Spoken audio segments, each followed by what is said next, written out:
ಈ ಪಂಚಗಿರಿಗಳು ಇವತ್ತು ಏನಾಗ್ತಾ ಇದೆ, ಪ್ರವಾಸಿಗರ ಒಂದು ಮೋಜಿಗಾಗಿ ಬೆಟ್ಟಗಳು ಹಾಳಾಗ್ತಾ ಇದೆ. ರೋಪ್ ವೇ ಮಾಡೋದಕ್ಕಾಗಿ ಸಿದ್ಧತೆಗಳನ್ನು ಮಾಡ್ಕೊಂಡಿದ್ದಾರೆ. ಇದರ ಬಗ್ಗೆ ಖಂಡಿತ ಜಾಗೃತರಾಗಬೇಕು.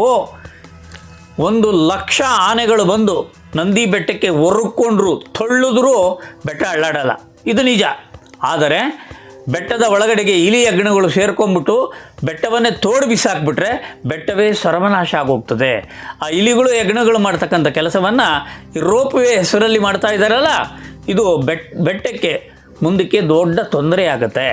ಇನ್ನೂ ಹೆಚ್ಚಿನ ಸವಲತ್ತು ಮಾಡೋದಕ್ಕೆ ಹೋಗಿ ಆ ಪಾರಂಪರಿಕ ಒಂದು ಇದಿರ್ತಕ್ಕಂಥ ಹೆಸರಿರ್ತಕ್ಕಂಥ ಬೆಟ್ಟಗಳನ್ನು ಅವನತಿಯ ಸ್ಥಾನಕ್ಕೆ ತಗೊಂಬಂದು ನದಿಯ ಉಗಮ ಸ್ಥಾನಗಳನ್ನು ಮುಚ್ಚಾಕ್ತಕ್ಕಂಥದ್ದು ಎಷ್ಟರ ಮಟ್ಟಿಗೆ ಸರಿ ಅಂತಕ್ಕಂಥದ್ದನ್ನು ಎಲ್ಲ ಜನ ಚಿಂತನೆ ಮಾಡಬೇಕು.